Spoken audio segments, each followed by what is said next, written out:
But without further ado, let's welcome Vicki to the show, and everyone give her a warm welcome.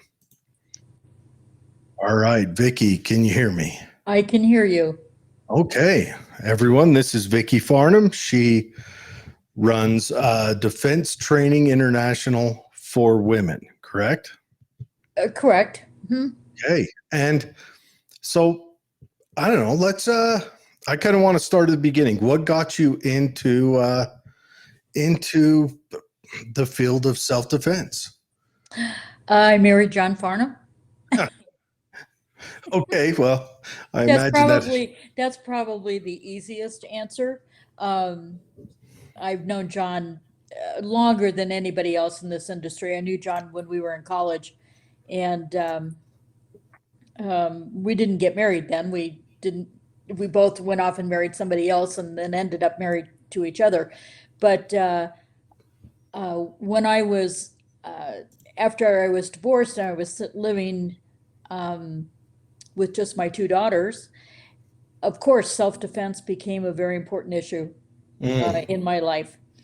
And John stopped by several times on his trips across country, and we went out to do some shooting, and which was very positive for my young daughters to realize that I could take care of them. And Oh, so, that's probably the initial reason I got involved.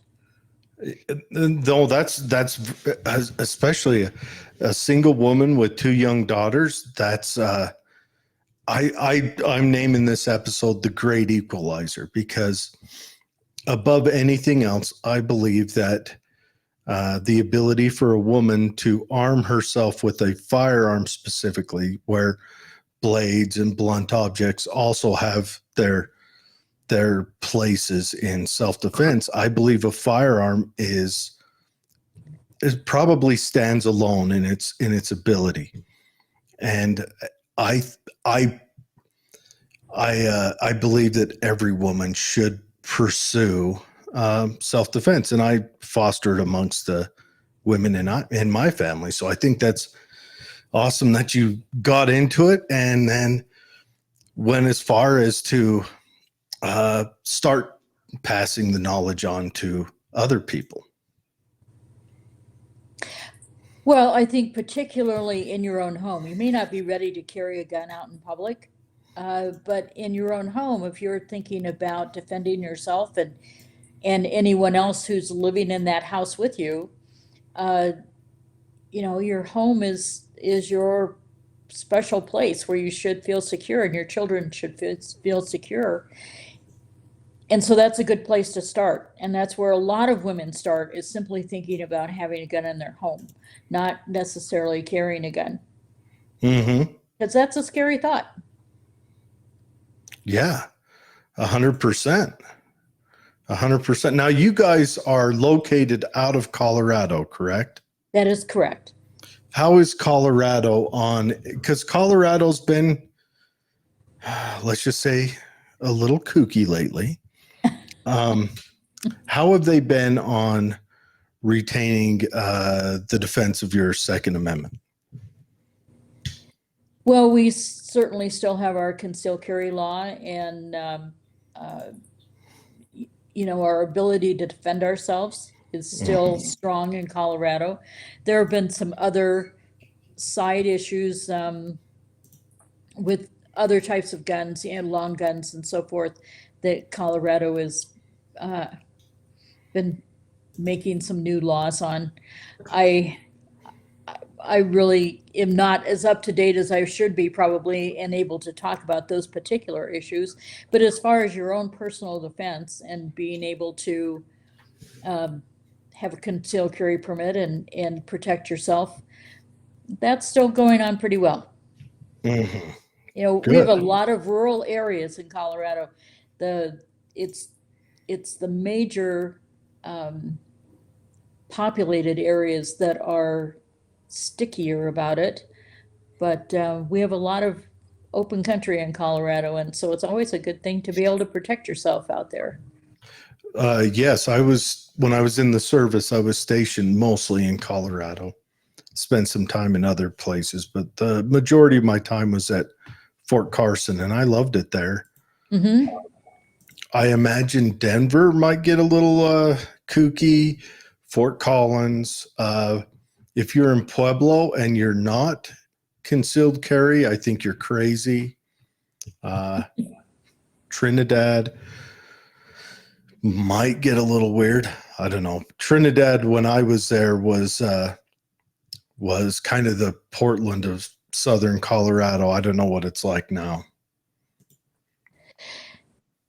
Oh, we spent the night there a couple of weeks ago and all was calm, but I don't know a lot about Trinidad either. It's one of the few population centers in the far southern part of the state. So, and there is a community college there also. Mm-hmm. So who knows what kind of thoughts go on in people's heads? Yeah, who knows? Who knows? So, all right, how does your training work? If someone wants to pursue your training, they go to your website, and I'm just going to go ahead and pull it up right now, if that's okay. Right. Our main website is defense-training.com. Mm-hmm. And our schedule is there, and you can look through the schedules and see what might appeal to you. And you can sign up right through the schedule page. And many times I'm teaching with John. Sometimes I am assisting him directly in a course, or sometimes we're at a range where we can run two concurrent classes. And John will run perhaps a more advanced class, and I'll do a fundamentals class, or I'll do a class just for women on a particular topic. So we're often in the same place, but we're not always in the same place. Mm. And then I do the very specific instructor class on off-body concealed carry. And that's where I really wanted to go with this, was the off-body concealed carry, because you didn't get to hear this in the intro, but I talked about it, where that gives a lot of options, especially for women, because of they're usually more petite than men, and their clothing is usually tighter or has different cuts that doesn't allow them to conceal carry as easy, especially if you're trying to avoid it printing at all. And a purse could literally be kind of a mini go bag. You're correct. All the things you said are correct. But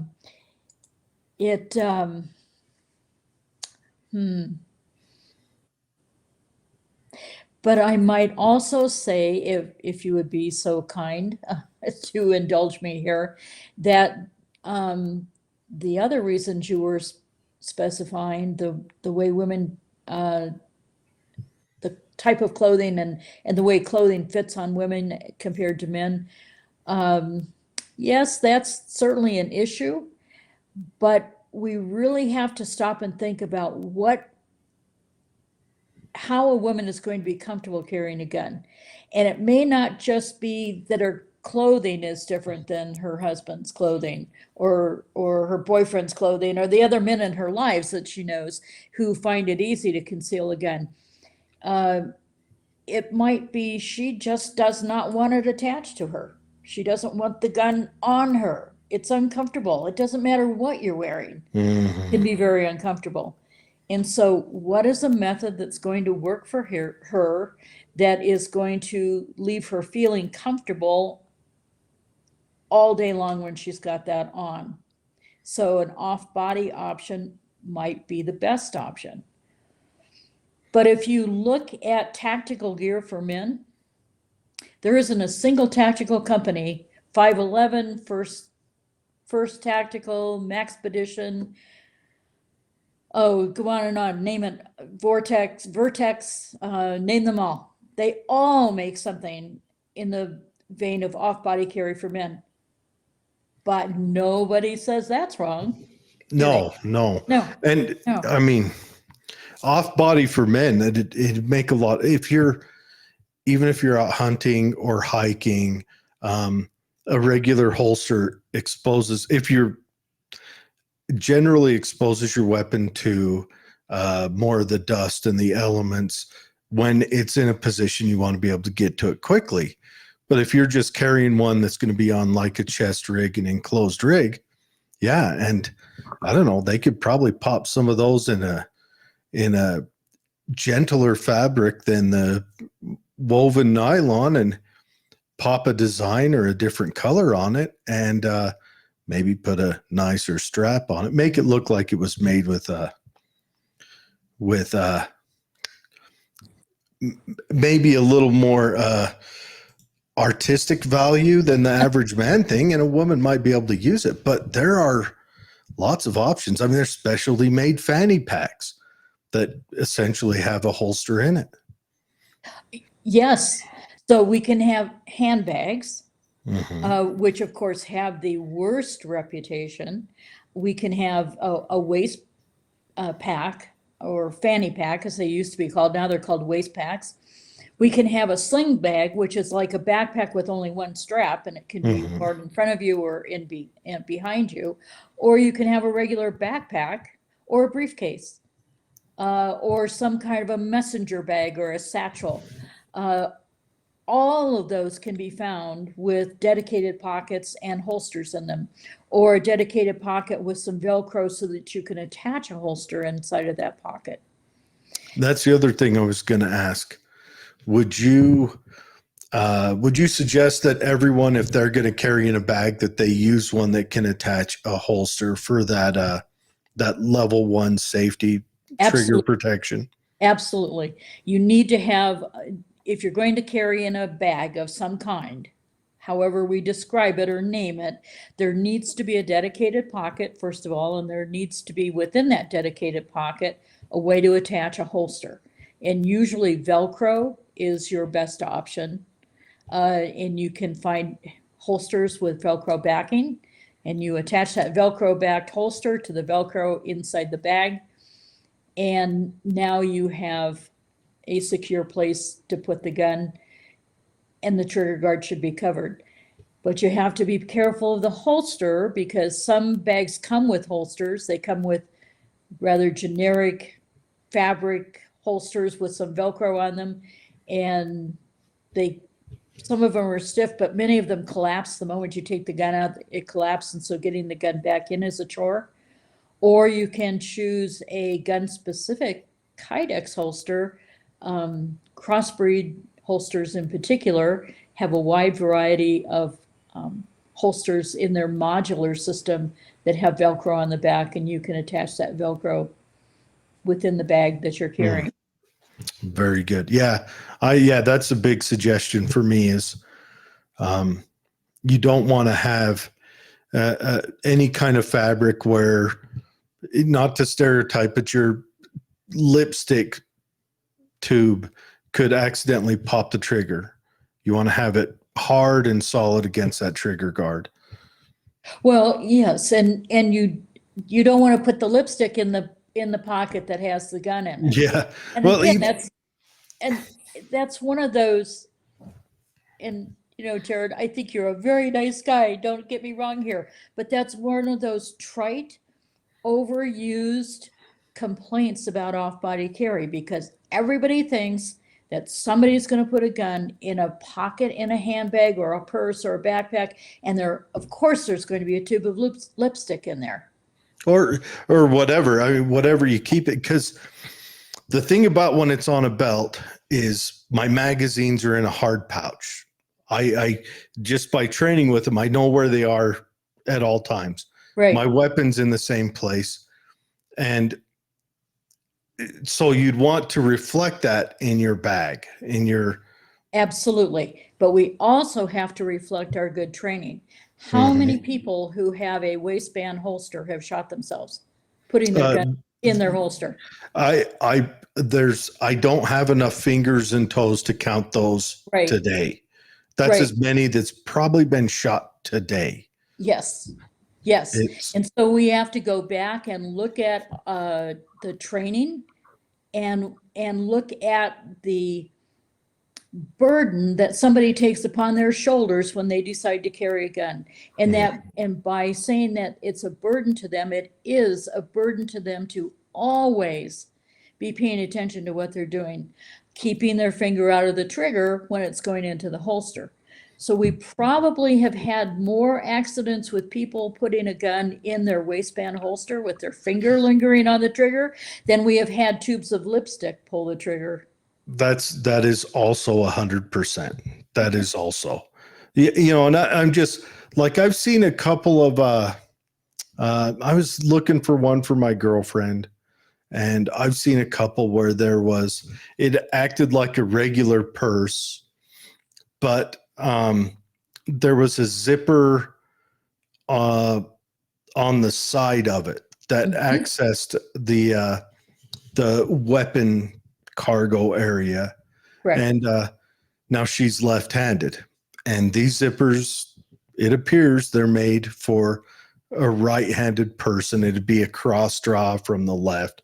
We haven't been able to find one that works the other way. Unless she wants to flap in, it's still, up in the air.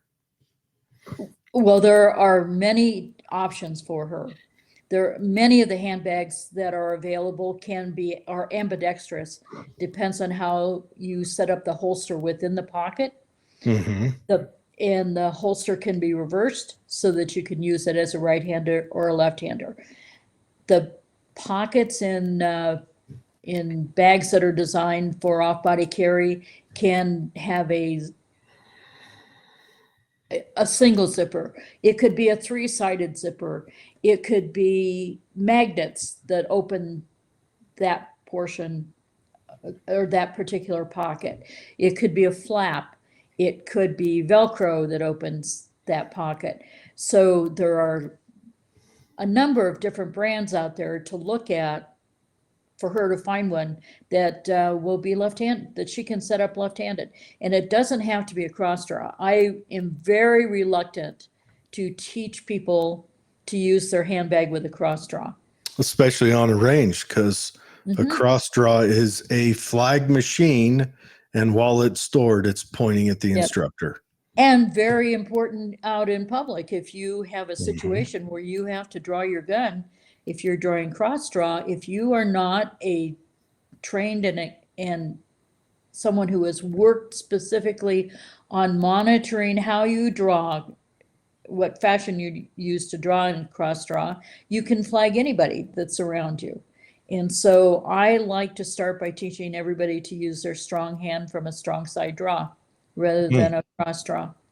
Oh, that's first excellent piece of advice right there. I have a friend. She her boyfriend, I'm not going to name any names, and she might yell at me for this.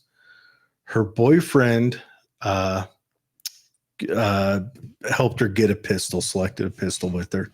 It's a small one, reputable manufacturer, everything else. And she doesn't wear a heavy belt. She clips it on her hip. She's walking into the theater. We're in the great state of Utah. If you have a concealed carry permit, unless the theater says do not.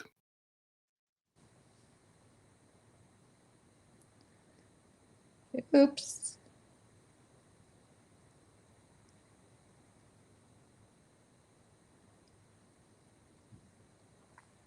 You seem to have frozen from my end. It sounds like you're back. Okay, now you're back. One of us got lost. I got an alert. Yes.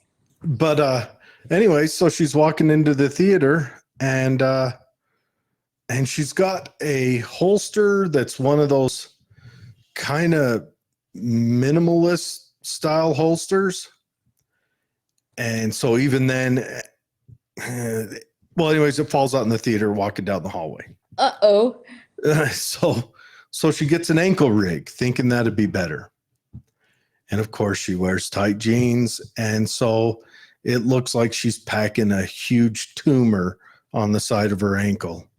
So I told her, I said, let's just go and find you a decent inside the waistband holster, or maybe something you could kidney carry, something slimmer. Haven't got back with her yet, but I know she was struggling there for a while. And she was looking at one of those elastic belly band holsters, but as much as I like the idea of those, I'm not a fan because I think the fabric's too soft in front of that trigger, and it's on your body. And Well, yeah. then, and I don't mean to, this is not an infomercial by any means, but there are belly bands which wrap around a Kydex holster Mm-hmm. so Yeah, I've that you seen have, those. so that you have a form-fitted or gun-specific Kydex holster to put the gun in, and so now you don't have to worry about the trigger. Yeah, I would like that much better. Just because, realistically, Kydex has changed the holster market since it's came out. It's made, however you feel about it, it's made carrying a weapon safer, more convenient because they can shape it and everything else. Leather's a good option, but leather carries a little more weight and a little more thickness. And, the Kydex just seems to be a cheaper, more pliable option that everyone seems to be going with. Very true. Yeah. So I'm more than happy to that came out. So I want to dig in more into your off-body training course. But before I do that, we have a couple of people that are, or at least one of them that is on here. So Fred says, my wife's everyday carry is in a holster purse. And Mallory says, Vicki, she's yelling, hi, Vicki. Hi. And then I think Mallory says, did you not see the purses I posted, Jared? I am sorry, Mallory. I may have just absentmindedly, like a man, floated right past those because it's a purse. Another user says, gun toting mama. Fred says, Sherry, his wife, she's a lefty and hers is ambidextrous. So I'm gonna have to get with Fred and have a look at that. I like the magnets. Cross draw is bad. Get a heavy belt, people. All right.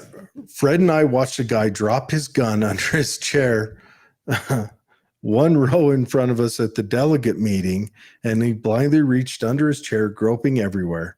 I told Fred it might get very exciting in here real quick. Good holster, good belt, people. This was at the state convention, the state Republican convention. And they told me the story. From what I remember is the weapon fell without a holster on it under his chair. And so he reached down under his chair and just started pawing at it. Oh my gosh. And I imagine that my backside would have chewed the seat off of that chair because that would have freaked me out. I've been around guns all my life, and I've seen a lot of unintended firings. I've seen a lot of accidents. I've seen a lot of stuff. You've got to do everything within your power to make it as safe as you can and still achieve the training requirements or the goal requirements or hunting, whatever you have to do. But you have to try to follow those safety rules up until that point where you have to use it. You just have to do that. Could you imagine if someone would have shot off a bullet at the Republican convention? CNN would have had a heyday with it. MSNBC would have made it their cover story for the next 25 years. It would have been huge. Jumped ankle rigs need to be placed on the inside shin, not on the side like most people do. That conceals it better. However, there's an issue of cutting off circulation. Also, you want it on the inside because ankle rigs are generally your secondary weapon system, and you want to be able to easily get to it with either hand because chances are if your primary weapon has failed, maybe parts of your body has failed with it. So you want to be able to get to it with both hands. I haven't met Vicki yet. Maybe when Sherry attends Vicki's class. Okay, this is Fred. Fred, I think, is going to try to sign his wife up for your class. Are you coming out to Utah anytime soon? I am not. John is coming to Utah, but I don't have a class set up out there right now. Okay. So, but they can check the schedule and see if there's something else close by. Okay. All right. You hear that, Fred? Check the schedule. That'd be really cool to now in your off-body classes. Do you have any men that come to those classes or as well to maybe practice with a hunting pack or a chest rig, or is it specifically females? Well, the off-body class that I think you're referring to is actually an instructor class. It's a 3-day class to certify instructors in teaching off-body carry. And I've been doing those for just a little over 4 years, and I've always had a man in the class. Good. There's been a man in every class. Especially if it's do they carry a purse? They have to. They have to. When we go through that class, I have a number of purses from Gun Totin' Mamas. I have purses from Zindera, which is another company. I have purses from a new company up in Montana called Church and State. So I have a lot of different brands, but if you're going to go to that class and learn how to be an instructor, you have to carry an off-body bag. Now, you might, one time you carry a handbag and one time you'll carry a backpack and another time you'll carry the briefcase or a waist pack, but we change bags about every 2 hours.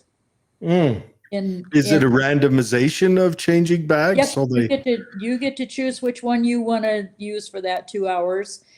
And I just encourage people to choose something that's different than they just used. So don't use one with a zipper pocket. Try one with a magnet pocket. Try one with a different shape zipper pocket. And learn how to use all of them, because there are a lot of different varieties that manufacturers have come up with for pockets. And as an instructor, you need to be familiar with as many as you possibly can. For sure. And also with all the techniques, which is probably the most important part. So if you're teaching a student that is going to carry a purse, you can guide them to a technique that'll make it so that they're safe and as that weapon is deployable. Yes, and that they can deploy that weapon as efficiently as possible. Because you'll find if you have a closure that is operated by Velcro, that pretty soon your hand is all chewed up. If you have one that is operated, it has to have a zipper operated in order to get it open. You can use the zipper tab, or you can use your thumb to open the zipper pocket. Or you might find that magnets are the most reliable to get your hand in and out of. But yeah, I would tend to agree. Magnets, because you start getting shot at. Are you going to know if you're grabbing the zipper tab? Well, that's why you have to practice and train. Yeah, you'd have dead fingers. Yes.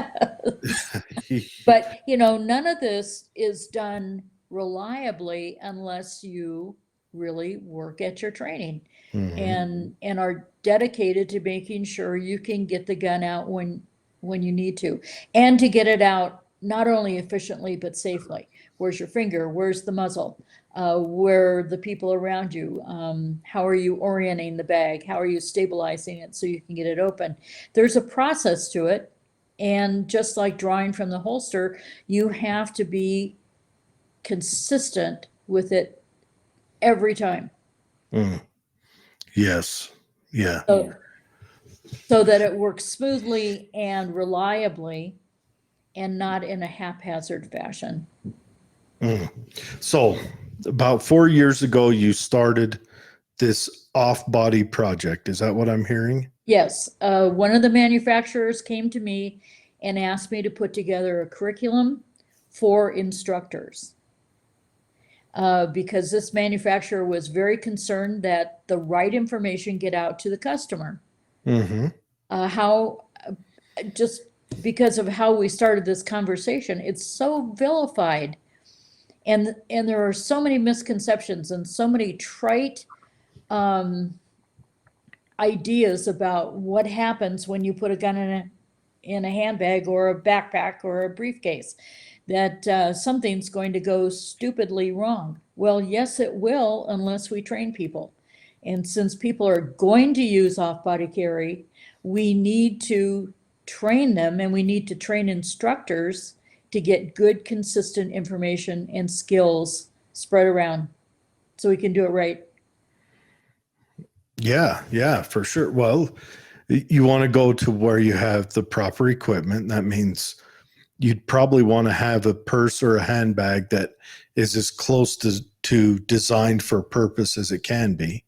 You don't want to just grab any beach bag off the rack. You want to have a purse that can handle it, correct? Well, that's correct. And so that means two things. First, you have to have quality materials, good leather, or I hate to think of vinyl handbags, but there are some that are made out of vinyl and plastic and A Mole Louis Vuitton purse. yes, but a good leather bag or a good sturdy ballistic nylon that will hold together with the weight of whatever you're carrying in that bag, particularly the gun and a spare magazine. But then you also want that dedicated pocket. Okay, we can come up with any number of bags that have those things, that have maybe good leather or good ballistic nylon and a dedicated pocket. But then can you get into the pocket? Can you get your hand in the pocket? Can you get the gun in the pocket and your hand in the pocket? And will it retain the holster when you pull the gun out? Will it retain the holster? But can you also get your hand and the gun out of the pocket? And I have seen many where you can't do that. Once you get the gun in there, you might be able to get it in, but getting both your hand and the gun out of the pocket may not be possible, because whoever engineered it didn't think about how big it needed to be. Yeah, it's like that Japanese game show where you stick your hand through the hole and try to grab the gold bar. Yeah. And hands and gold bars don't fit through the hole together. Right. So you have to be very careful about how you make your choice. Now comes in another element. We women can be very particular about what we sling over our shoulder. And so I don't like that one. I don't like the texture. I don't like the design. I don't like the color. So we have to be able to find something that we would enjoy carrying, because it's a part of our outfit. But will it actually accommodate the use that I want to put it to? And so we have to balance those two things.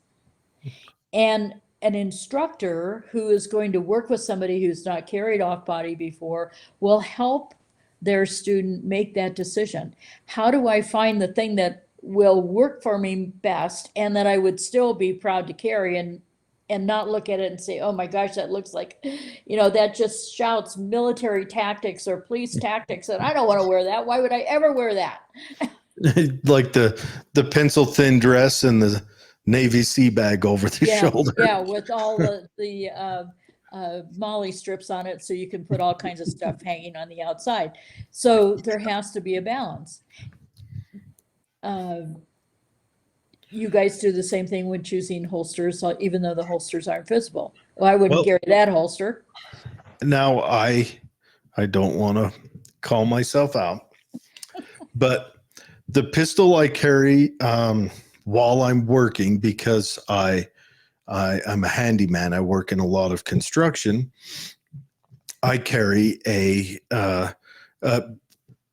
fully naked, just a basic, really slim pistol, because I carry every day.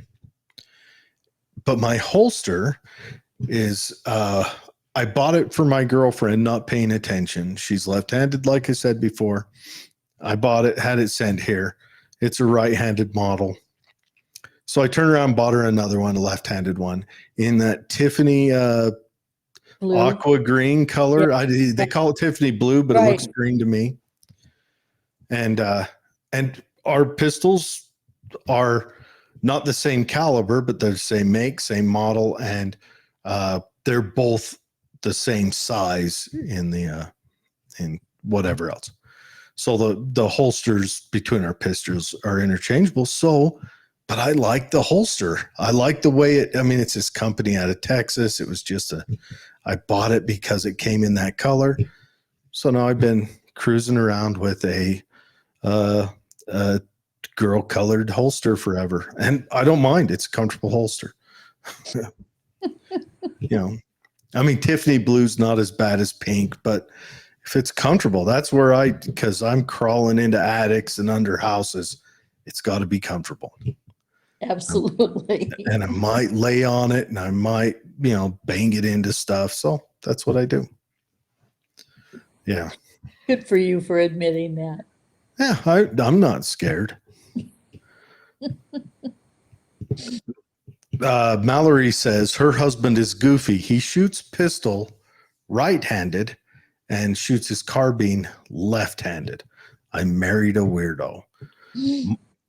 My grandfather was an old guy, Korean War era vet, and he was ambidextrous because growing up back then in rural Utah and also before that rural Canada, they forced you to learn to write and do everything right-handed. So he's fully ambidextrous. Mm-hmm. He could shoot just as good with either hand. He could write. He could everything. And it worked out for him in the end because can't tell you how many times I've had to drive a nail and it's on the left-hand side of a wall in a corner and I get a stumble through that, just missing nails and bending them over the whole time with my left hand. I wish I was ambidextrous.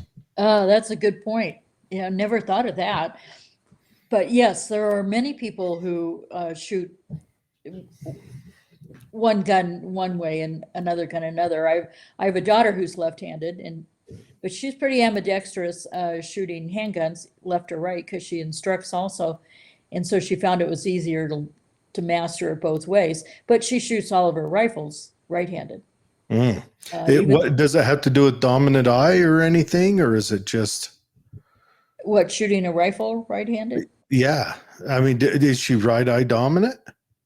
No, but rifles are made for right-handed shooters. That's true. She doesn't want brass hitting her in the chin. Yeah. So when your rifle is set up as a for a right-handed shooter, go ahead and learn how to shoot right-handed, and don't worry so much about eye dominance.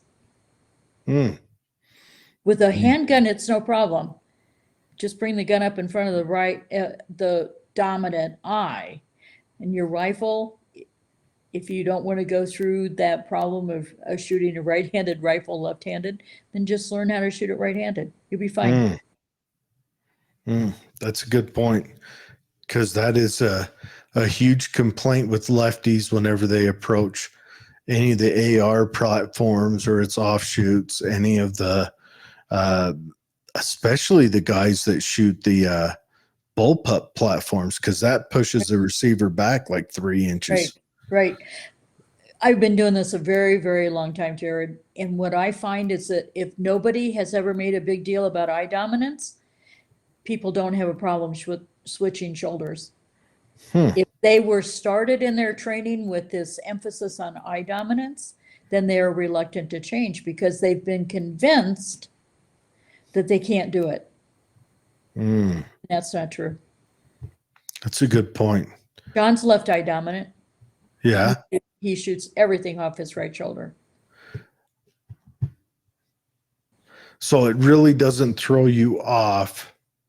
It doesn't throw you off as much as, as I was. Now, if you have an eye injury or a particular eye problem with one of your eyes, that's a whole different story. And of course, we run into people like that all the time. They might be blind in one eye, or one eye might be so messed up that that they can't get anything close to a good sight picture. Well, then you have to find a rifle that works or a shotgun that works on your opposite shoulder than from your dominant eye. But I would just suggest to people try it. And especially in this day and age when many people keep both eyes open while shooting a rifle, particularly if they have an optic, it's not a big deal. Unless you started your training with that concept that you have to only use your dominant eye. So I'm ruined. You can't just, I mean, I'm pretty good both-handed. I've had previous trainings in the past where we had to function with both hands. So I've tested those skills, but yeah. But if you're an old guy, can't teach those old dogs new tricks. Depends on who the teacher is. Yeah, that's true. That's true. So back to when you first started this 4 years ago, when you sat down, what was your process? Well, here, let me ask this. Were you off-body carrying before that, or was this something that you kind of worked with the manufacturers and designed a process from the start? I first off-body carried over 30 years ago. Mm-hmm. When even before I became a full-time firearms instructor with John, I did some other things where I was out and about a lot, and I was in charge of a lot of people, and so I carried off body. No one thought it was a good idea whatsoever, but there were some manufacturers who made handbags, and so when I needed to do that in my other job, I did it because it was the only way to be sure that I had something with me that could be used for self-defense. And Coronado leather, if you're familiar with Coronado leather, they've been around far longer than 35 years ago, because that's probably how long ago it was that I carried one of their briefcases. And they're one of the top in the line. They make very, very fine things out of Coronado, California. So I had done it then, and then I got away from it for a long time because people were so against it. And then when a manufacturer came to me and said, could you put together a curriculum? They had to twist my arm, but finally twisted my arm enough that I did it. And so I started just with the basics of how are we going to carry this bag and be as efficient and as cautious as we possibly can while getting the gun out of the holster, and apply all of the defensive handgun skills that I had learned with John over the years.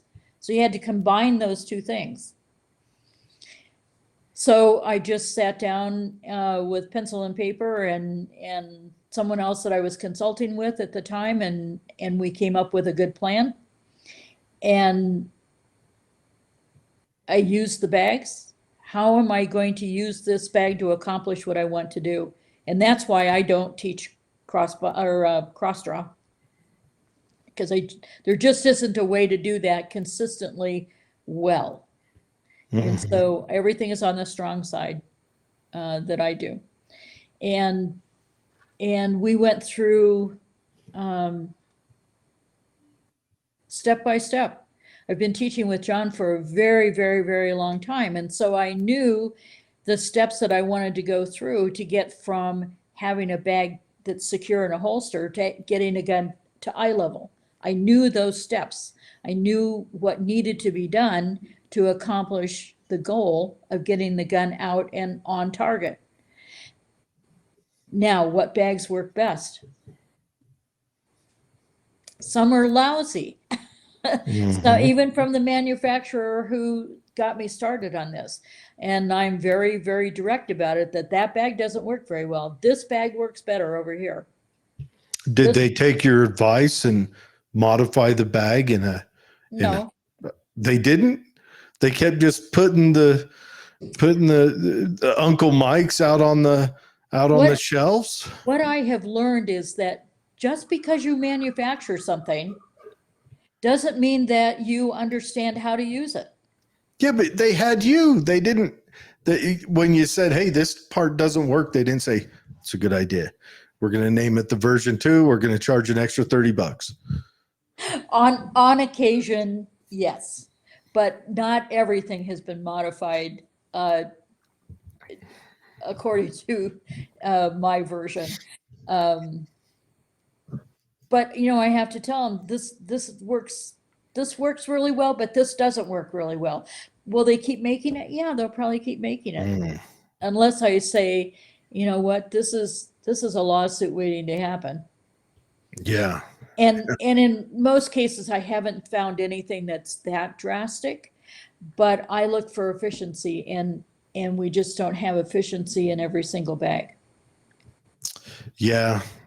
But let's face it, concealed carry is an inefficient means of carrying regardless, because Yes, the minute you throw a shirt over it. So I yes. think training can defeat a lot of your problems. Oh, it absolutely does. But if I could just give you an example, though, of what the direction you were going in, if you put on that belt holster, waistband holster, and then you put your Hawaiian shirt over the top of it, and then maybe you put a vest on it because it's a little cool that day, and then you put your down jacket on top of that because it's really cold that day and the wind is howling and you live out west, and now you're out in a situation where you might want to draw that gun. How many layers are you going to go through before you get that gun? You're going to, unless, okay, here's how you have to do it.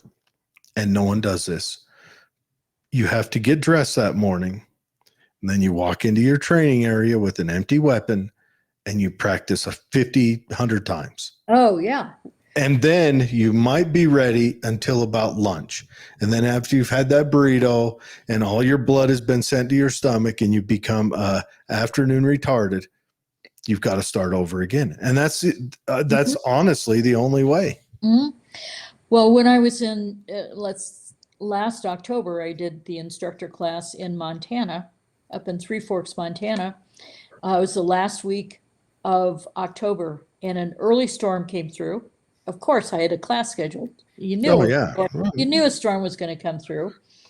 And we had 6 inches of snow, and it was 18 degrees. And we were still on the range. We were still out there on the range. But you know what? With 6 inches of snow on the ground and 18 degrees, you can get to your gun a whole lot faster when it's in an off-body carry bag on the outside of 13 layers of jackets. That's the truth. That's the thing. Because if you train with that bag, doesn't matter if you're wearing a skirt, a dress, a pair of flip-flops, if you're wearing whatever, because you've trained with your holster the same way every time. It's always the same distance from your shoulder. Yeah. Yeah, and it worked great.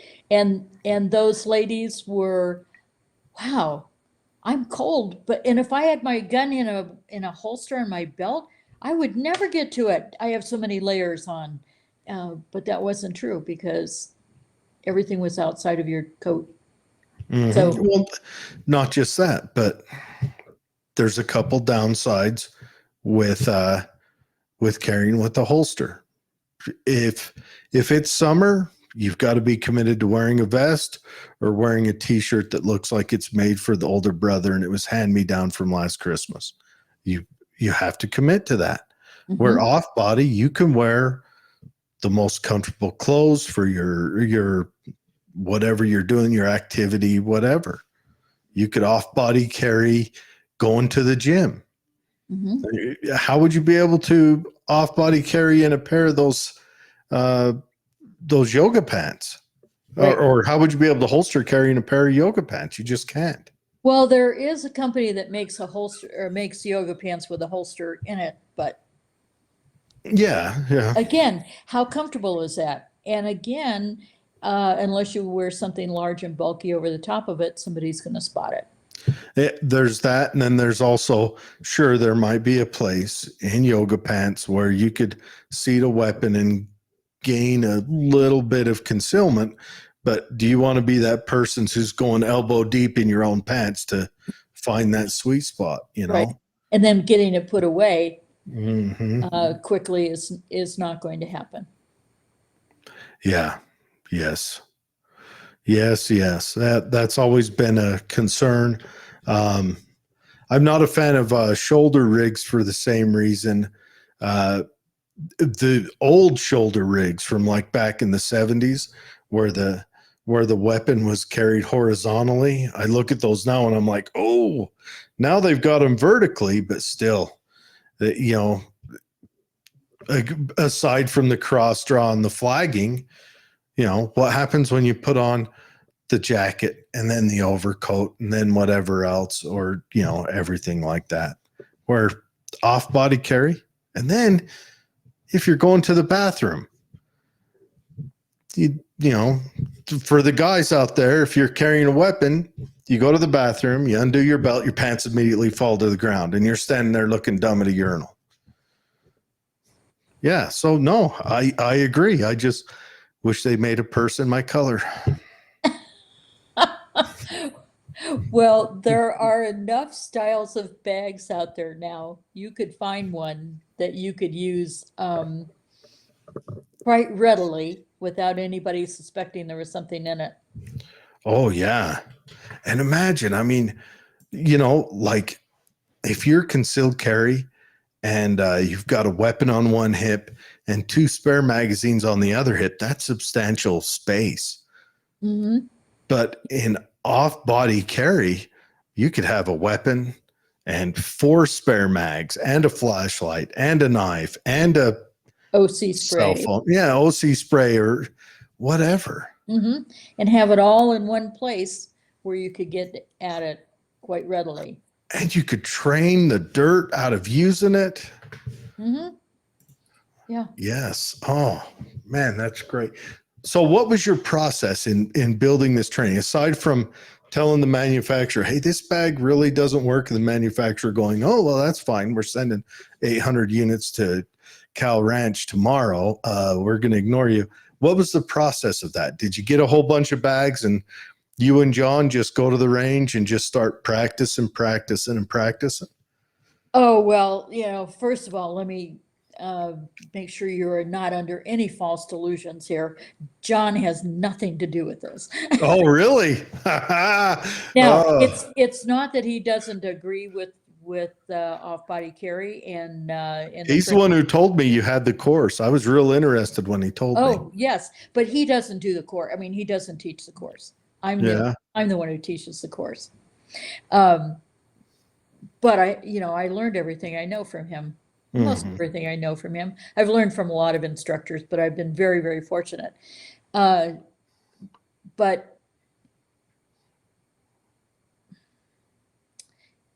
using those bags, yes, manufacturers send them to me. Gun-Toting Mamas is probably the largest manufacturer. Smith & Wesson manufactures some, and Galco is another, and then there are some that are not even associated with the gun industry that have put holsters in some of their handbags. Honestly, that's the way I would go, because I'm thinking a handbag that says Smith & Wesson on it. Right. You know, right. That's like wearing a Glock hat, walking around, and everyone's gonna know. Oh, okay. Yes. Yes. So I'm sure Smith & Wesson makes a fine bag. I do like Smith & Wesson weapons. Thank you. But they do have their little logo on it, and so if you know the Smith & Wesson logo, you might detect that, or Browning Yeah. bags too. So some of the companies that now GTM, their name is Gun-Toting Mamas. They changed that to GTM not long after they started because that was a better name than saying Gun-Toting Mamas because of that identity problem. And so they make probably the largest variety of handbags. I'm gonna have to check that out. Gun toting mamas. Right. I like the name too. That's just sounds like fun. And I'm really appreciative nowadays. 20 years ago when I don't know, 30 years ago now, when I first started down this path, there wasn't as many females open to it or into it. And granted, men kind of pushed them out, but they weren't interested then either. But as of late, the females started getting more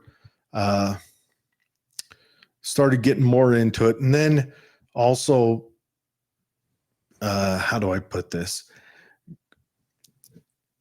They started kind of becoming sex symbols when they had guns. So you started seeing them show up at different gun shows, or if a gun was to be showed off, they got a model to show it off like they were selling a boat at a boat fair, but I think that's good because it opens the industry up to females, and that just gets more people involved, and it gets more variety and more opportunity for people who take self-defense serious in their life. That's very true. When I started in this business with John, 36, 37 years ago, long time before you probably. Oh no, I was born then. I was what? How old would I have been then? I was a teenager then. There were very few women coming to class. Class after class after class after class. I was the only woman. And then occasionally there'd be somebody's wife would come to class. And it's only in the last 10 years that we have really seen large numbers of women come to classes. And maybe 15 years. But with the advent of the two large groups that attract women, particularly that are clubs for women that are national, that has certainly changed things, and for the better. Yes, 100%.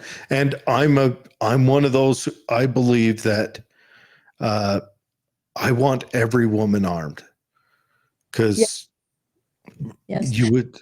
But if I'm interrupting, I apologize. But No, go on. Here's the problem that we see, though. We see women growing in numbers, but we see them talking about the same old trite premises that have come from men for decades. Oh, you can't carry off body. You shouldn't carry an autoloader. You should carry a revolver because an autoloader is too complicated for you. You should only shoot 22s or 9mm at the most, or maybe a 380. You shouldn't do this. You can't do this because you're female. Yeah. And then so on, she's getting all kinds of mixed messages. Well, I need to protect myself, but I shouldn't use this gun, and I can't carry this way because those are bad. And so all of those very, very trite things that have been villainized so much are carried over. And when you talk to a group of women, you're going to hear them say, and I've heard them say it back to me, I would never do that. I would never carry off body because my instructor told me that that's the most horrible thing to do. Oh yeah, well, what if you're 8 months pregnant? Mm-hmm. Oh yeah, what if you just had surgery?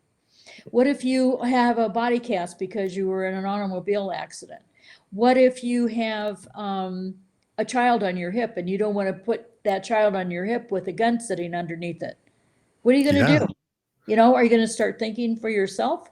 Or are you going to listen to the old trite things that have been said for decades, that you can't do this at all because, oh, how horrible that would be? Because men were never in the same situations that women are in. No. Another thing with off-body carry is you could carry literally an indirect weapon. You could carry a howitzer in a purse. You could be packing. I mean, just think about it. With the correct 45 long Colt, you could have ball, hollow point, 410, ball, hollow. You could imagine the way you carry at that point. Mhm. You could have, I mean, a Desert Eagle. Rarely have I seen a guy carry a Desert Eagle under a shirt and be able to conceal it. Right. But Right. off body, you could carry that and you could conceal it. Yeah. Nobody knows what you have. Mm-hmm. And that's not true when you carry on your waist.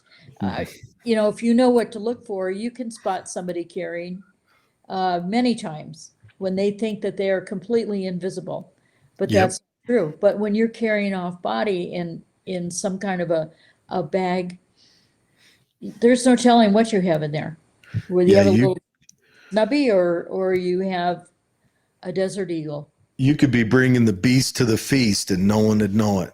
And another thing, women's bodies, where their hips shape out more, carrying it on the hip means that they've got to defeat the natural curve of their body. Yes. And Yep. off body, you can make a straight draw. Yeah. Men have no hips. So Yeah. Yeah. Yeah, that is very true. It makes it a little easier on that part. But no, but then again, the belts don't retain the pants as easy. So that's another thing. You got to pull your pants up all day long. right. Or wear suspenders. Yeah. Yeah. I know a lot of guys who wear suspenders because not only you have no hips and then you put the weight of a gun and a Mhm. magazine or two on that belt and the belt won't function because there are no hip bones to set that belt on top of. So one of John's favorite sayings is where you stand depends on where you sit. If you stop and think about that for a moment, you know, you have to do what works for you. And too long we have been listening to concepts and theory that you have to do it this way. You just have to do it this way. Any other way is inconceivable and it's wrong, just plain wrong. Well, we're all different. We're all individuals. Our bodies are shaped different. You have different challenges to face. How are you going to handle this?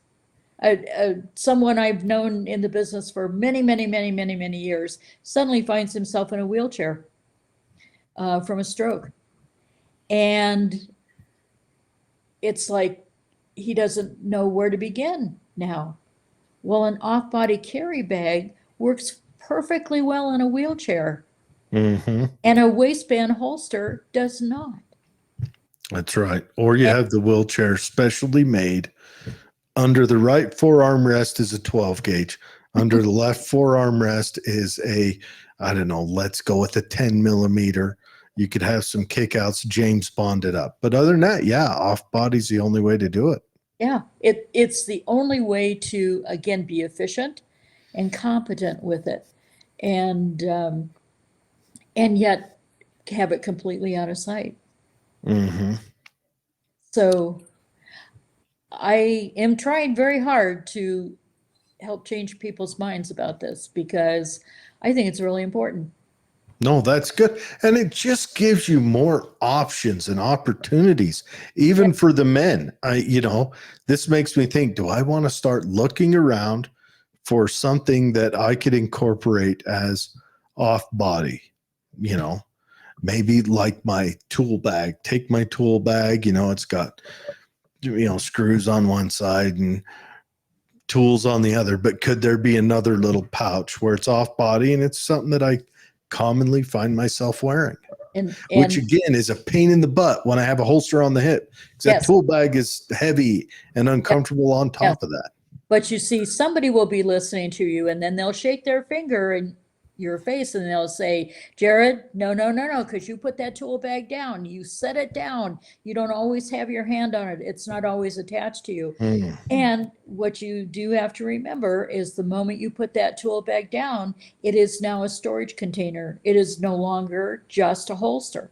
If you've got it with you in your hand or strapped to you, then, and it has a holster in it and a gun in it, okay, it's a holster bag, however you want to phrase it. But you've got control over it. The minute you put it down, it's still containing that gun in a holster, but now it becomes a storage container because you took your hand away from it. Mm. Okay, okay, so what? How far away are you going to get from that bag?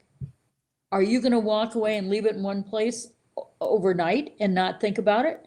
Are you going to? I'm not a DC police lieutenant. I wouldn't leave my pistol on the crapper and go down the hall to do my paperwork. Exactly. I would hope not. Guns that have come out of holsters on waistbands have been left in airplanes. They've been left in restrooms. They've been left in all kinds of places because it had to come out of the holster, and now it's completely visible when it's set down. When you put that bag down, yes, it becomes a storage container, but nobody can tell there's a gun in there. That is true. But it may still be something that is attractive for someone to pick up and walk away with. But that's your livelihood. You're not going to take your eyes off of there, or you're not going to be unconscious about where it is and who's around it. You're going to be thinking about it in the back of your head all the time. And the eyes in the back of your head are going to see somebody who gets too close to it. And you're going to immediately respond to that. Just like any woman with a purse. That's very true. And also earlier I was about to say, does Gucci make one? But you wouldn't want Gucci to make one because that's the target that they want to get to. So they would do their best to release. So you want to be just enough that it matches your attire, but you don't want it to be the bling. Exactly. Exactly. That's a new point to think of. So you don't want a Louis Vuitton, made for a Glock 40 cal. You want to, yeah, okay. Yeah, that's a good idea. And I want to tell everyone, if you want to call in, the call lines are open, 385-899-2134. And Holly should be here. I have a co-host, Holly, but she had to do something. She was something with her kid at his school at the beginning of the show, but she'll be here hopefully over the next 5 or 10 minutes. But they're open. All right, Vicki. Okay. Yeah. So, yeah, I think that's something to keep in mind. You value your equipment just as any woman values her handbag, whatever she has in it. Mm-hmm. And are women careless with their handbags? Yes, they are careless all the time. But again, as we said a while ago, once you make the decision to carry a gun, there's a whole new level of responsibility sitting on your shoulders that you have to be aware of every moment of every day that you're doing that. Yeah, it's a matter of, well, I'm going to say this right now. If you are going to carry, if you're making that conscious decision to carry a weapon out in public, to be one of the people who's going to stand forth and defend yourself and possibly other people, you need to make sure your mindset's on point. You need to make sure that you're approaching everything in life responsible. And what that means is you don't get angry when you're driving. You show you've got to be the first person to, if someone bumps into your cart in the store, you say, "Oh, my bad, sorry." You got to turn away. You have to change your mindset. Mm-hmm. Because you have to, you kind of have to work to be above reproach. It's just my opinion. Absolutely. We do have a caller, but I want to say real quick, the call screener, Dwayne, says he used to carry a man bag when he lived in California. Dwayne is a refugee from California. I think he got, what do they call it? What do they call it now when you run away from a country. Starts with an A. The thing that's all over the news right Asylum. now. Yeah, Asylum. he's an asylee from California. But anyways, he says, I love my Ruger Blackhawk. I think that would happen to, carry in a man bag. I mean, I've got a old H&K USP 45 that you would have to be high to carry on a hip. Yeah, that Ruger's a big one. It's got yeah. You want to talk to Mallory? Yeah, bring Mallory in. Mallory, go ahead. Hey guys, and Vicki, thank you so much for doing this podcast with Jared. Oh, it's my pleasure, Mallory. Vicki is a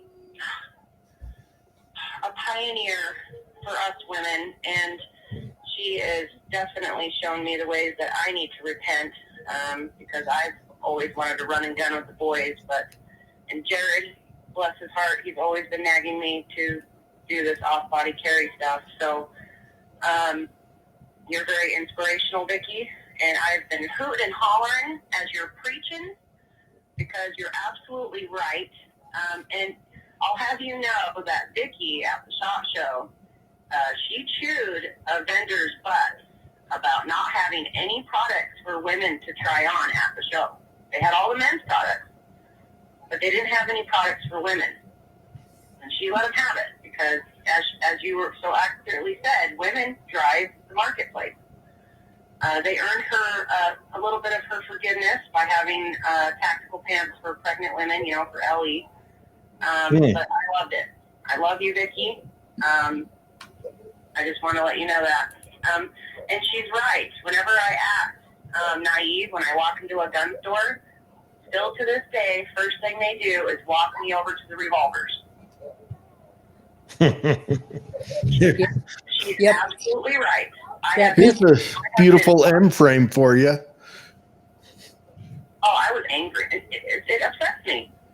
And I ordered a specific switch for my flashlight that I really liked, and they brought in the wrong one, and I said, no, this is the wrong one.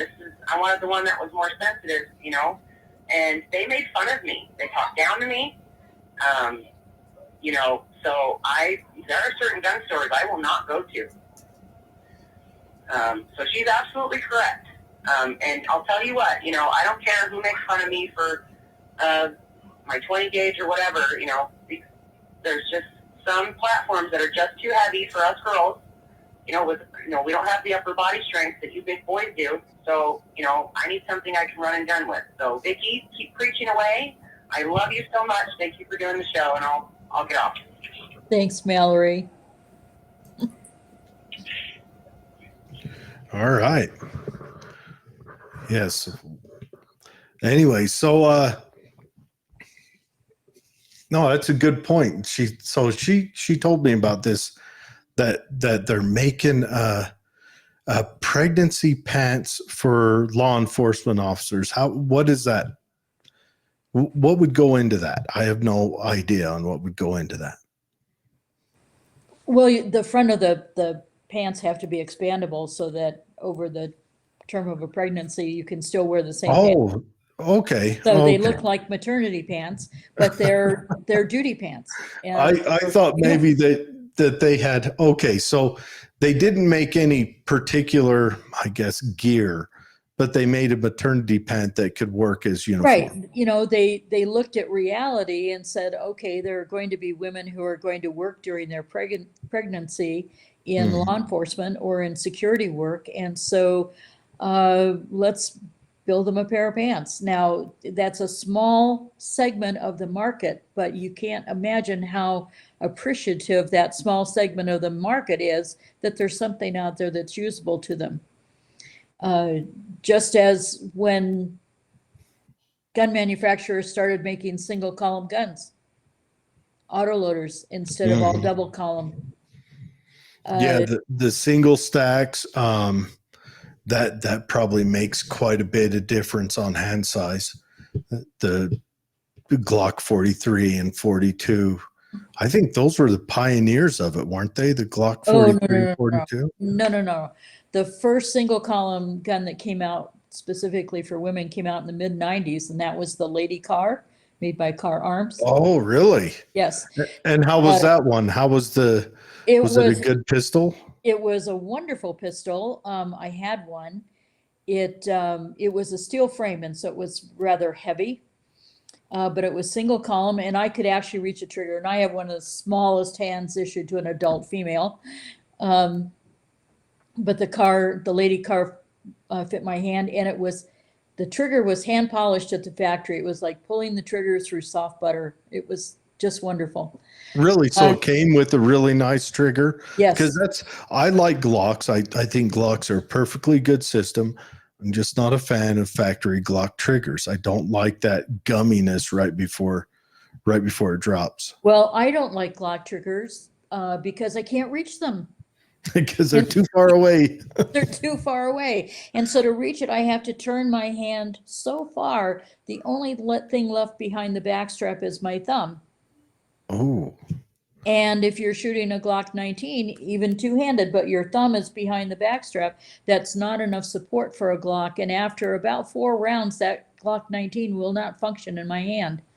And that's, again, one of the great myths that has been perpetrated, that, oh my gosh, if that happens, that means you're limp wristing it.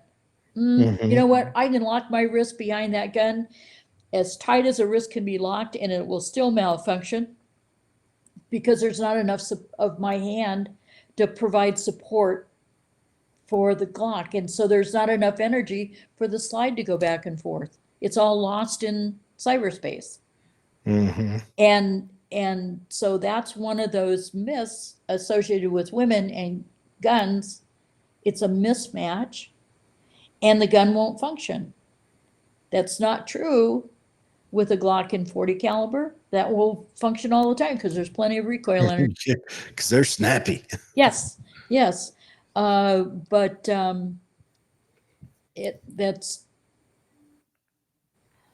anyway, that's just one of those things that gets misconstrued, and guys perpetrate the fact, well, you are doing something wrong, when in reality, it's the design of the gun and the matchup with the hand, which are not compatible. Well, they design guns for their most common users. Males, average to mid-size males, or Yeah, I'm average sure to large-size males. I'm sure Andre the Giant, with his finger that was 25 inches around, probably couldn't use it in the opposite direction. Yes. So what pistol do you carry now? What's your go-to now? I very much like the Hellcat, the Springfield Hellcat. That makes an excellent carry gun for me. For a range gun, I often use a full-size M&P 2.0. I do have a Glock. But it's everyone has a Glock. It's a Glock 42. Okay. Because that is very easy for me to conceal. That's that 380 model, correct? It's the 380. Yeah. Yeah. But it's super dependable too. I mean, yes, and it fits my hand, and I can conceal it, and nobody knows that I have that on at all. Or you put that in some kind of a bag, an off-body carry bag, and you don't even know it's there. It's so lightweight. Yep. Yeah. The reason I suggest Glock to anyone asking me is just because you walk into the gun store and don't just look at the guns or whatever you think looks cool, is you look at the accessory rack and the magazine rack. What can you buy all the extra stuff you want? That's true. But even if you're male, if you have a very small hand, you're going to have that same problem with the Glock. Yeah, it's very true. And so we run into a lot of problems with this, with husbands who say to their wife, you want a Glock. You want a Glock, he'll say to her. And so she'll come to class with a Glock, and then it won't work because her hand's too small. She has to turn her hand so far in order to reach the trigger. I can't tell you how many female law enforcement officers I have done remedial training with because they were shooting Glocks and either the gun would not function or they would not qualify if they were shooting a Glock 40 because the gun was just too big for them. That's another thing in law enforcement where they kind of have a uniform pistol they all carry. Mhm. That's got to be kind of hard on the Very hard. female officers. Very, very hard on They them. should open that up to have maybe a secondary option that Well, they now can. that we have the option of the Glock 43 or the Glock, get my Glock list out here. The Glock 48, Mhm. which is also single column, but with the extra rounds in the magazine compared to the 43. The Glock 48 can be a duty gun. Now, Oh, okay. for departments that are enlightened enough to realize that all Glock 17s and 19s don't fit everybody. So we can Yeah. put them in a Glock 48. So, but somebody has to explain to the administration why that would be a good idea. Why putting a Glock 19 in the hands of a female with small hands may end up in being the worst thing they could do for her because if that gun malfunctions, because the slide isn't going to function, that's not her fault. That's a mismatch between the department rules and her physical capability, the size of her hand. She has no choice about the size of her hand. And if suddenly her gun doesn't work and she's in the middle of a gunfight, now we have trouble. Yeah. But Yeah, I can definitely see that. until somebody explains that, she is left out to dry.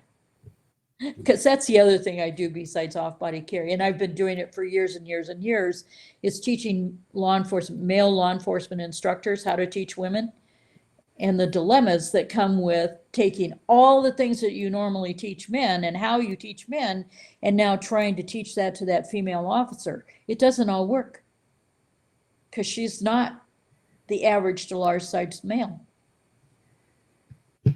That is very true. Someone says, I agree. People should be able to pick their flat platform in law enforcement. How would that work? Would the department say, look, that allotment for your pistol is $700. And if you go over that, that's your responsibility. And if you go under that, you got to give it back to the department because I don't want to see him to make an extra buck, go out and buy a whole bunch of high points and come cruising into the department and put high points on their hip. Well, the way it usually works, a department, if a department is enlightened enough to allow you to purchase your own gun, then they usually have a list of those things that they will accept. You can't just go out and buy anything. But many departments rely on the fact that they all want to look uniform in terms of everybody looking the same. And so you have to have the same gun as everybody else. But that just doesn't always work. Why can you have different size shoes? Why can you change the setup of the seat of the patrol car, but still have to carry the same gun? I'm not going to carry that. Were it me, I would have, you've got to have within this caliber range, and I would say you have to have, I don't even know if I'd say magazine capacity, but you have to have this much capacity, this many rounds on you.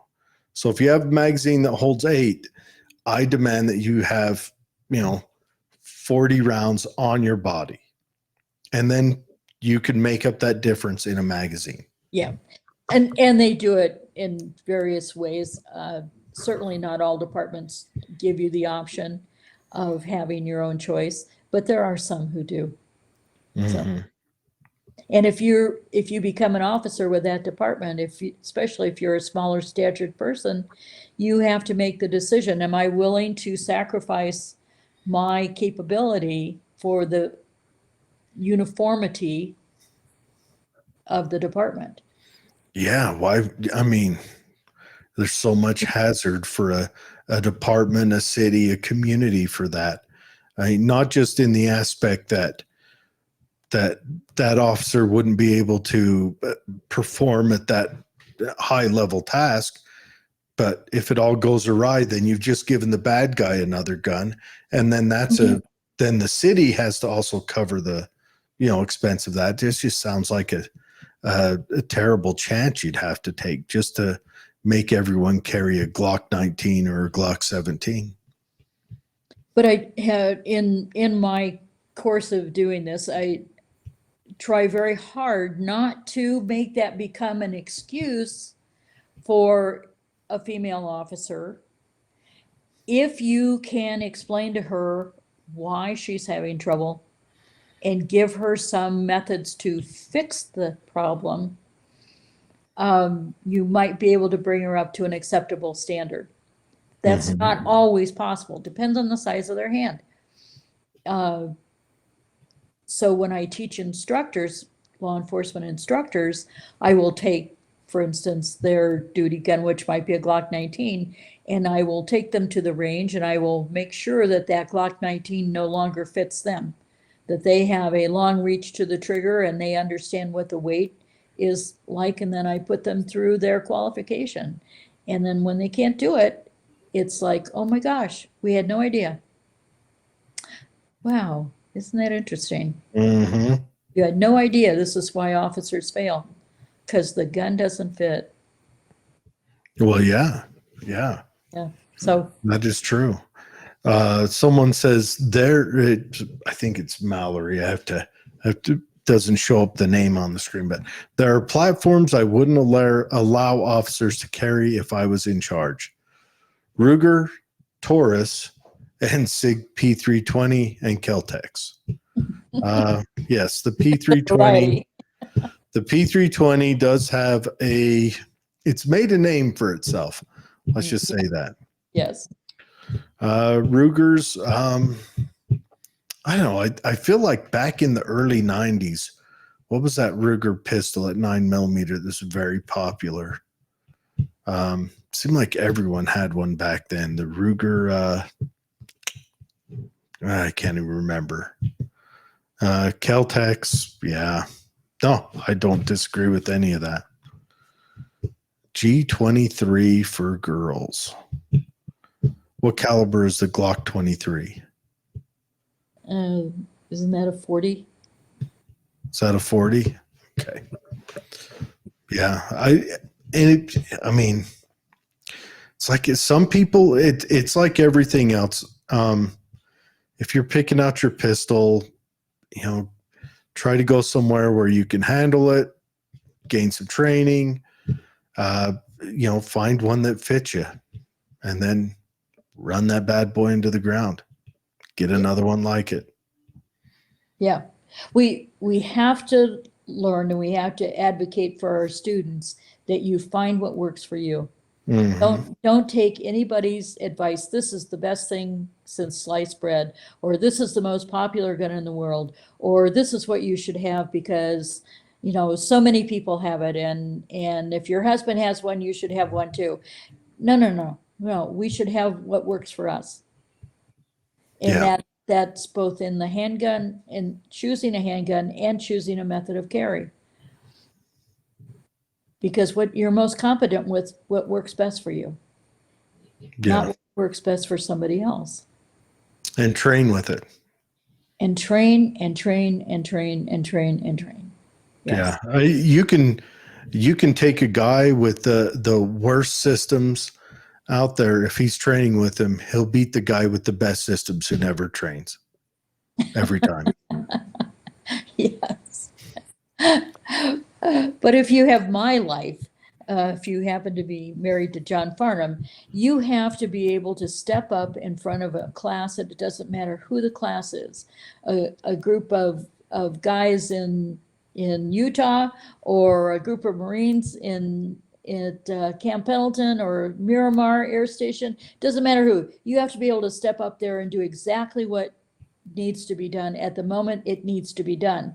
Mm-hmm. And that is what we try so hard to instill in our students. You don't get to pick when it's your turn. You're called upon to do something at the moment in time when it needs to be done. And that's how I was trained. You are always ready. You are always prepared, and you can always do it the way you're supposed to do it. And there's so many times we hear, "Oh, well, I would be ready if I just had, all the right stuff with me." No. You have to be ready. Because that's how real life works. That's how real life works. That is 100%. Mallory asks, she says, Vicki, have you gotten any guys to wear the bra holster and learn to draw and holster from that platform? Now, I actually have not. I'll have to work on that, Mallory. But she's referring to the flashbang holster, Yeah. which I think is one of the best things to come along for women in my entire career as being an instructor. I like the flashbang holster very, very much. Again, it serves its purpose when you really need to have that deep concealment, but perhaps you have to be dressed in a more business attire. Mm-hmm. And I have worn that holster when lecturing in many places that perhaps guns were not welcome. How would that work? Does it have like an actual holster in a bra? Like a No, Kydex no. holster? Or? It's a Kydex holster, and Uh-huh. there is a leather strap on it. And so that leather strap then goes in around as a loop around the center of a bra. Mm-hmm. And then you can tuck that up underneath the bra. And So it sits against your body, it's right but against it's your just body. underneath the bra, And and it's your natural curves add to the concealment. Okay. correct. But now to use it, you have to have a shirt on. It could be a blouse, a dress blouse, or a t-shirt. But you have to be able to get your hand up underneath it. Mm-hmm. And then you mentioned shoulder holsters a while ago. Remember the clamshell Mm-hmm. shoulder Yes. holster? Well, the flashbang is a clamshell made out of Kydex. And so you're not drawing it, and it sits horizontally. Mm-hmm. So you're not drawing it out, you're popping it Yeah, down. you're pushing it down like the Yep. KGB holster is. It just pops straight down.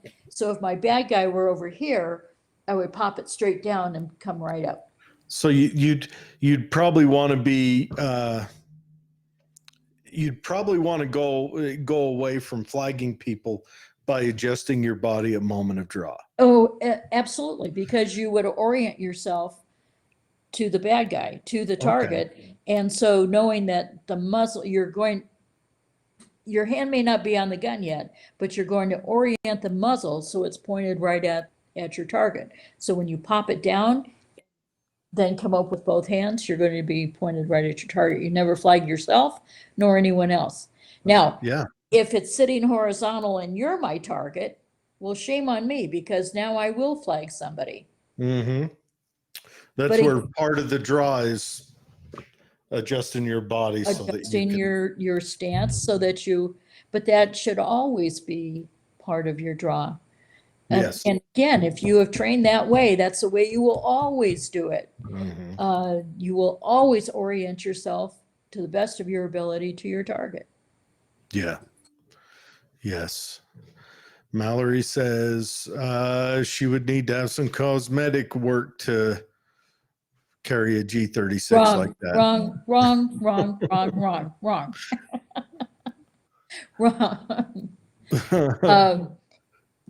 And she would be surprised. I have an instructor who works with me who happens to be taller than I am. Of course, that's not a big deal to be taller than I am. You can't tell how vertically challenged I am. on this screen. But in order to get taller than I am, that particular instructor had to give up something else.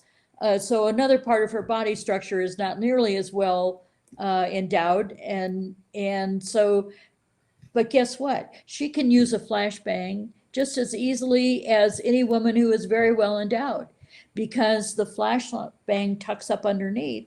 And this particular person uses a Smith & Wesson Shield in her flashbang.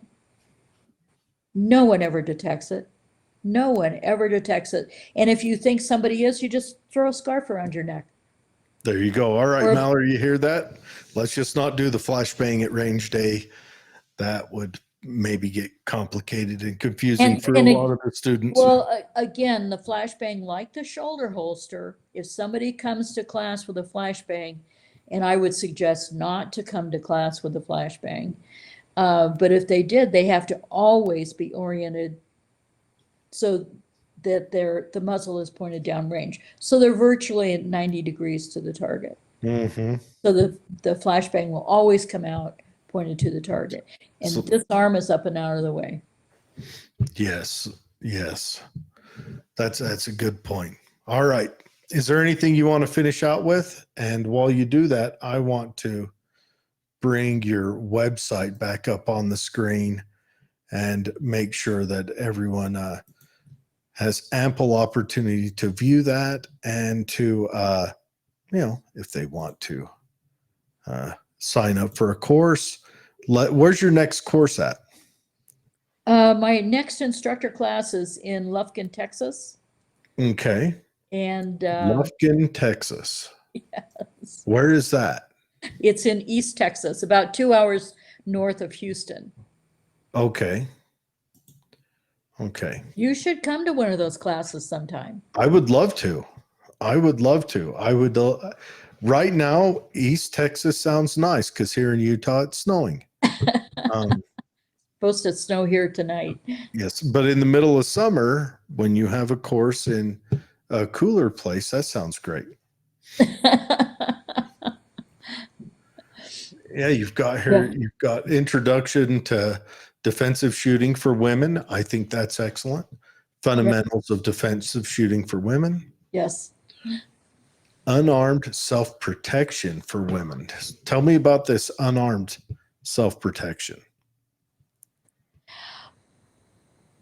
Well, there are things that you can utilize if you're not ready to use a gun. And so even if it's a flashlight and OC spray, you can learn how to take care of yourself.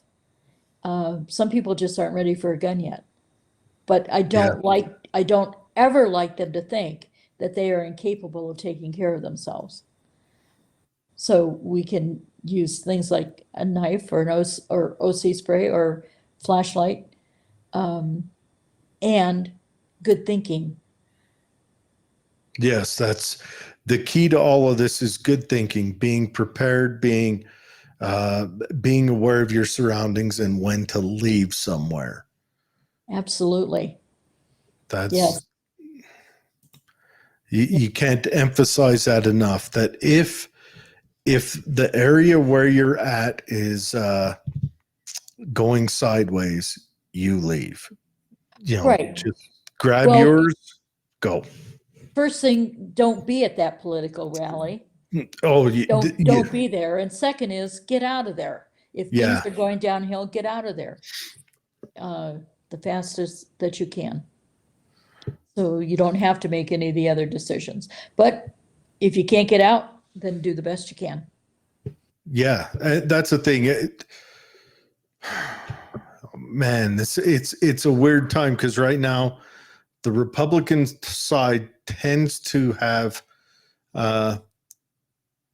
big positive political rallies. And that tends to be, for whatever reason, a place where things go awry that turn negative is when you go to big political rallies, positive or negative. And man, that's a rough circumstance right now. I know everyone wants to support their favorite political candidate, but man. Yeah, it's tough. Tough Well, there areas. was a shooting in Times Square today. Oh, really? Yes, a young 15-year-old immigrant,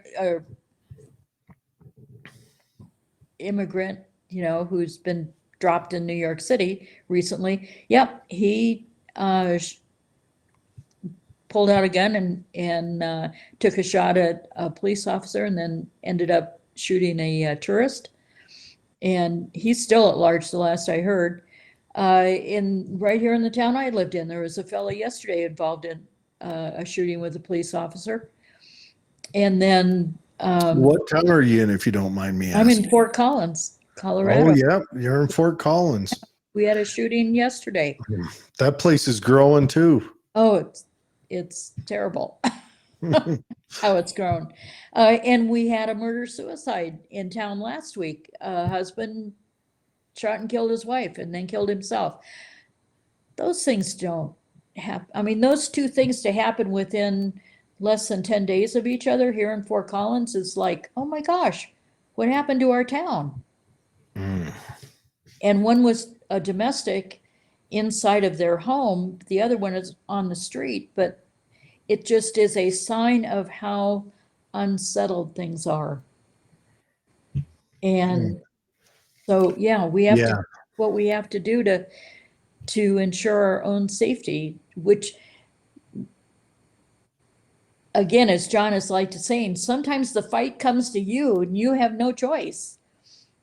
Yeah, hopefully you recognize it before it's too late. But yes, sometimes the fight comes to your doorstep, and we're in a very peculiar time where it seems like there's more crazies running around and more circumstances that most of the time the government's creating to cause these issues, which makes half of the country want to restrict gun rights to keep these issues from having guns, which it never does. But that's the most important time when good, normal, healthy-minded people need to make sure that that they have an ability of self-defense. And it's a complicated time. We're threading the needle right now. We certainly are. So, well, I appreciate being on today, and I know we scratched the surface. Yes. Well, everyone, it's dtiwomen.com. Go there and check it out. Sign up for a course. Now, I need to tell you, Mallory is telling me to sweet talk you so that our training group can either, what is she saying? Vicki, if me and my boys sweet talk you enough, will you come here? And this is Jared, sweet talker. Jared, make it happen. Jared, Well, I'm always open to a class, to a discussion about a class. That would be fine. Good. We can come up with something, and that would be good. Yeah, and I love training. I love shooting. I love the event of it, the sport of it, the camaraderie that's built. I mean, range day is always the happiest day of the month for me. It is just the happiest day. But I do think it's important. I think if you're going to take a step into self-defense, you need to step all the way in. It's not just buying the equipment and the tools and purchasing everything on Amazon that says tactical in front of it. You go the full route. You get the training, you get the confidence, you build a community, you have to become a type of person that will be able to walk amongst the regular populace and be a safe person. That means, like I said earlier, you've got to make sure that you don't become agitated at things. You don't get road rage. You've got to be calm and collected and observant. Yeah, it takes a lot of self-discipline. Yes, it does. And self-awareness. So carrying a gun is not for everybody. Yes. All right. Holly is showing up now just as the interview is over. I've got to go open the door for her, but Vicki, thank you for coming on. And Well, thank you for having me. I would like to have you and John on sometime together. I think that would be a real interesting chat to see, because I've talked to both of you and both of you are real easy to talk to. And I think that'd be a fun conversation to see how the back and forth goes all together. It probably would, yes. Yeah, that'd be good. We'd be All right. delighted. Everybody, it's Vicki Farnam. Remember, that's DTI. I'm going to pull it back up. DTIwomen.com. Yes, but if they look at DTI Women, DTI for Women on Facebook, that's where I post a lot of things that I do. So DTI for Women on Facebook. Yeah, so check it out on Facebook. That's probably more accessible for the average person, because Yes. that's more of a, you make a friend with them and then you casually get to see. Right, and they can the see other stuff. what I post. Yeah, that's outstanding. That's outstanding. So go check out DTI Women, DTI for Women on Facebook. Yes. Go check that out.